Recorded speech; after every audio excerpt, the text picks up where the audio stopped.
Hi. Oops, sorry. Hiccuped. Have a good afternoon. It's Kate's Garden, Chicken, and Cat Ramblings, and it's been a rainy day. I'm just sitting out the edge of the garden on my bootay. Just picked a whole bunch of peas. I thought this was going to be my last harvest, but sure enough, there's quite a few in there still on here. Take a look. That are pretty good size, but ooh, they need to fatten up. So this is my second. My second harvest. So I'll probably get about half that many more in a few days, maybe a week. Missed one, and then the peas will be spent. But I thought this would be a good eye view. Sunflowers, green beans, which down there are a week ahead of these here. The two shorter rows. 2 4-foot rows were done. God, I don't know why I get the hiccups. And then I did the 2 6-foot rows. Here's the regular zucchini. It's got a little bitty, see if you can see it there. Little bitty baby zucchini. Little yellow ones back here. We'll have to scoot up. I'm sitting on the mat, and my booty's a little damp, but there's the little yellow zucchinis. Getting a bit bigger. Tomatoes are doing good. Okra back there behind the tomato. Can't stop hiccuping, so sorry, I just have to deal with it. It's getting big. Tomatillo is putting out blooms, but I doubt that I'll have any fruit. And the cucumbers are climbing and sprouting up nicely. Broccoli's hanging in there. We'll see. But so far, I'm pretty happy and content with where everything's at. Oh. God, I didn't have the hiccups until I started talking, but yeah. We had a rainy morning, and it's supposed to possibly get some more through the evening. I came out today, let's go over there, and I just used some chicken wire and made like that little, kind of a little half moon shape there off the door of their little coop. Put some netting above it so they could come out and forage on the clover. Because bless the little hearts, they were trying to eat through the chicken wire and the netting in their little run, and they had pretty much gotten everything they could reach. And I was actually tired of foraging for them. I told them I only forage when I'm at the grocery store. I don't even like getting out in public and doing that anymore. Yeah, I wish there was a delivery here in town, but Paul goes quite often, and I go when I absolutely need something, but a lot of times I will just make something alternative and avoid the grocery store totally. But yeah, just sitting out here in the garden. It's peaceful. Birds are chirping, except for the little bit of traffic that goes by. It's about, 3 o'clock. Maybe getting close to 3:30 in the afternoon on a Thursday, so whew, if it's not a hiccup, it's a yawn. So it's not a huge amount of traffic, and listening to the birds chirp. They're probably complaining about me, but it's just peaceful. It's nice. Should have put some sunglasses on. But just enjoying sitting out here in the garden. I hope everyone's doing well. Talked to some friends out west and in Oklahoma and some in Texas, and man, the heat out there, I just feel so bad for you guys. I often talk about how much I would like to move back to Oklahoma and be close to my family. I almost wouldn't do it unless I could, find some little place in, the southeast corner, the Ouachita Mountains somewhere. But, the heat, as I've gotten older, I just don't deal with the heat. We're going to be 98 tomorrow, and we don't really get Excuse me, yawning again and hiccuping again at the same time. Holy moly, what is wrong with me? But anyway, yeah, we don't normally get those kind of temperatures. We will in July, August, and September are our hottest months, and we will get up in the mid to high 90s. And those are also wet months, you know. Well, we're on the coast, so of course we do get quite a bit of rain. Very seldom is there any kind of little droughts and problems here. But we might break 100 every now and then, or get to 100, but we are rarely less than 50 to 60% humidity all the time. So it's great for the garden. It's great for a fall garden, because we do, you know, we don't hit cold winter till usually well into January. We might drop into freezing temperature a couple times in December, but that's kind of rare. So sitting here back in those fences and behind some of it, a lot of honeysuckle, and I can smell it wafting over here. And I can also smell the breeze blowing across the petunias, which is nice. But even though it's hot and sunny, the garden is not at a time for shade. I cannot stop hiccuping. This is like a disease. But, oh, there's the ladies. Let's see what they're doing. They seem to like this little pen.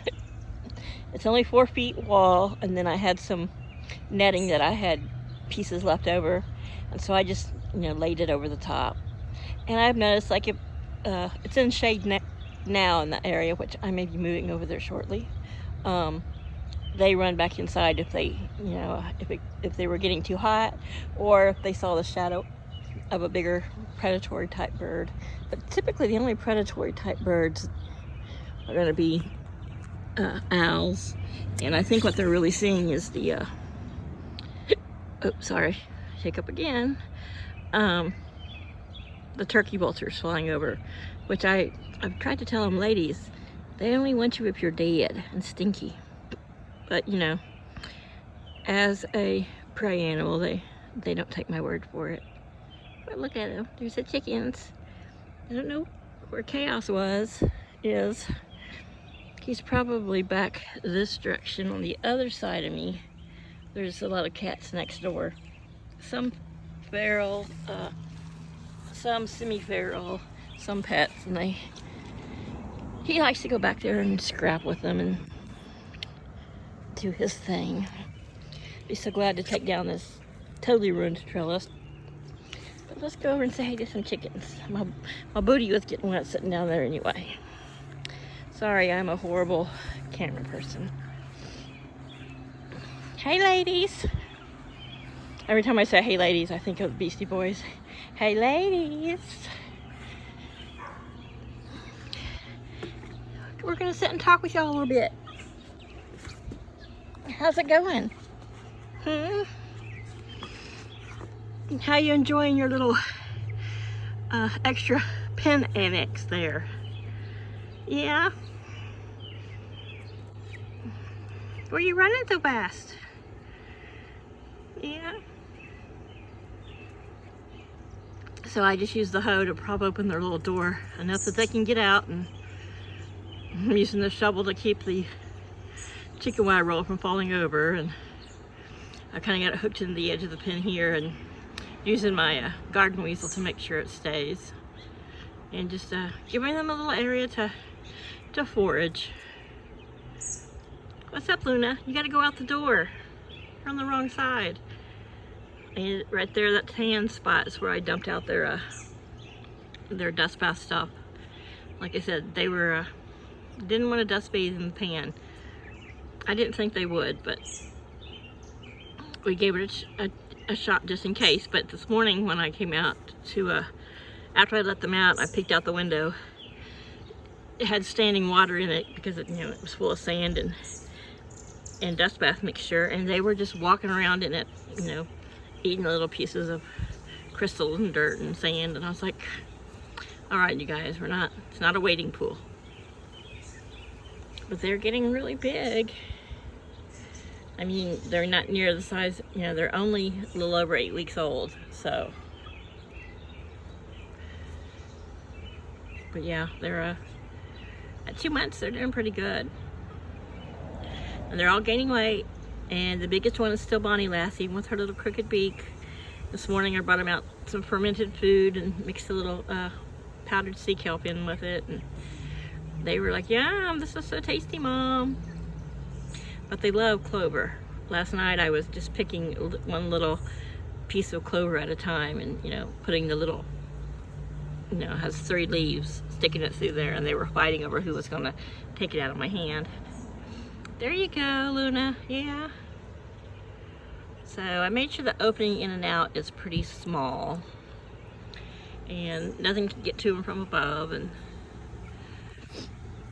they were a little leery at first, but then, you know, like a chicken, their appetite ruled.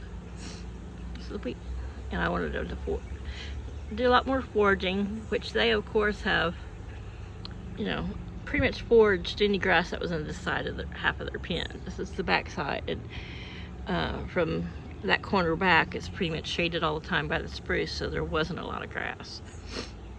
And I'm gonna get some straw and put down this weekend after I clean out their coop this weekend. Been doing it about once a week because of course the only time they go in there is at night, and you know, if the weather's bad, or this week they've been in there a little bit more during the day just because I took the tarp these past couple days, since the tarp doesn't cover the whole half. They get in there to get out of the shade, but or if they see a shadow fly over and feel nervous, or somebody drives by with too loud music, they freak out. But they're doing pretty good. They're not freaked out by the cat. He was stuck there's no netting on the outside of this little annex, so he can't stick his paw through there. And he put his paw in there, but he didn't flex it. He just stuck it in there, and they kind of sniffed it, and he pulled it back like, "Oh, you guys got little sharp beaks." I don't know where he's at now. Typically this time of day he's laying here on this, which I've like set down on. Keep my booty a little drier. Sitting here with my prized pea collection.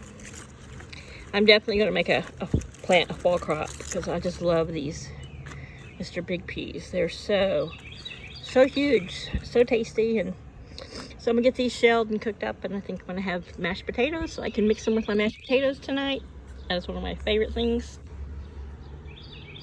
Here's the Brahma sisters. Yeah, they kept getting into that pan of sand yesterday and nesting down like they were pretending to be broody. They're practicing their broodiness.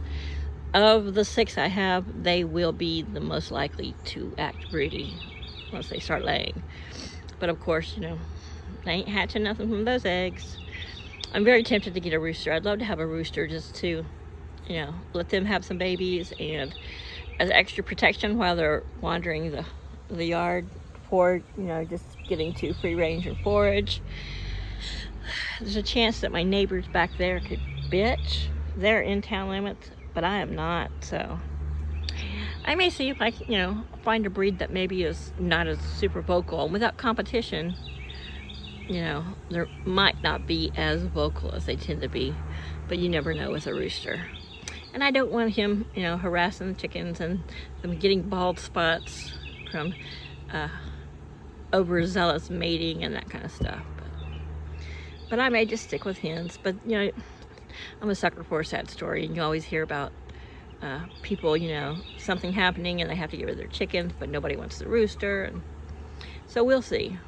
I've got a big enough yard, and about 5 houses down and around the corner, someone does have a rooster. I never hear it. My neighbors say they hear it wee hours in the morning, but if it goes off, I'm up wee hours in the morning and I don't hear it from inside the house. So I may go ahead and get a rooster. Eventually just introduce it to the flock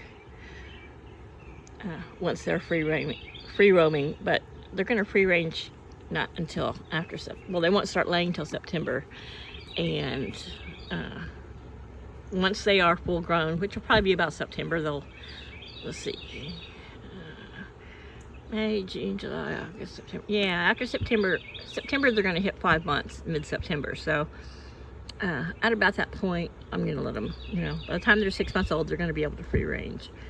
And they'll be pretty big birds, so I think they'll be fine. It'll just depend on how I feel about it. You know, if I'm feeling overprotective, I may, you know, make them just a huge covered run, but they'll probably still have a small run attached to their coop, which I am going to probably place in the same spot. It'll just be facing me instead of me looking at the back of it. And, you know, they'll have a run around it that they can be closed into, like during bad winter, or, you know, if I'm mowing and that kind of stuff, to make sure they're up and out of the way. But for the most part, you know, except for the coop door, I'm just going to leave it wide open and just let them free range, because they're going to have probably block off that back corner, but you know, they're going to have, you know, 3/4 of an acre just for the 6 of them, I think, or at least half the acre, because we're going to, right this side of the car, we're going to fence it back, and then they can forage in the garden this fall when in the areas that I'm not planting. But I'll use some of the netting that I take down from this temporary coop to put a little fencing around the garden. And I'm going to cut down one wing, just trim the end of it so they can't fly, and so they can't get over it and get into the garden, because I do plan to have a fall garden going. But they're like, yeah, Mom, yeah, we're gonna roost here on the shovel. One's hiding right behind the shovel. Of course, my shy girl, Brahman, well, Americanas, she's hiding behind the shovel. And one of the silver laced Wyandottes, Luna, is sitting there beside her like, what are you guys hiding from? They're like, you can't see us, you can't see us. But yeah, one of the Brahmas was using it to roost on. Y'all are silly. Oh. And did you... What's up, Kiba? Huh? Did Luna have something? Oh, Una. Did Una have something yummy on her face you had to peck off? But there's probably I think Una is my favorite in beauty-wise, but as an affection and coming to me, and I think Bonnie Lass is probably my favorite. She's just so pretty. She's just such a unique pattern and personality. I know, yeah, I mean, she is the top of the pecking order, but... And sometimes she seems like a little boy, but usually I can call her name and say a few things to her at a certain tone, and she'll stop. I'm like, yeah, you heard me, girl. Stop picking on your little sisters. I mean, who might say that? I used to pick on my little sister, but, you know, them were the days.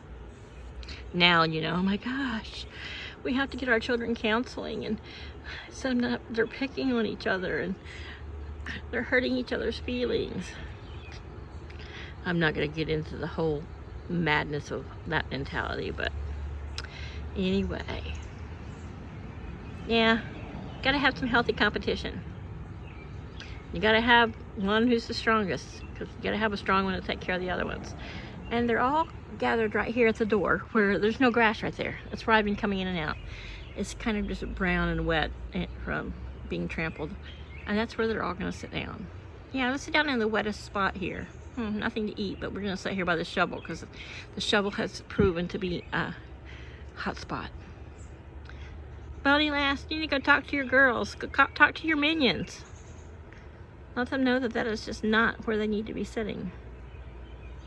She's like, I can't, I'm eating. They're big girls. Well, that's where we're at. I was hoping Chaos would show up so we could have a little cat in with our garden and chickens, but you know, it's getting really shaded here, and I will probably leave them to do this or whatever they want until just, you know, well, by 8:30 they put themselves up, so I'll probably just leave this for the night. I mean, I'll go in. I've already checked their water and their food, and I will shut them into their coop once they go in. You know, usually like about 9 o'clock every night I come out and shut their door. And but yeah, I'm not going to go in there until then. They can put themselves up, and they can come out here and forage until then, because they do like to forage in the early evening. All right, ladies, since you're all going to huddle right there, I'm going to say bye. Say bye. Please hit like and subscribe if you enjoy watching my chickens and listen to me ramble about the garden and chickens and cats. Bye, everybody.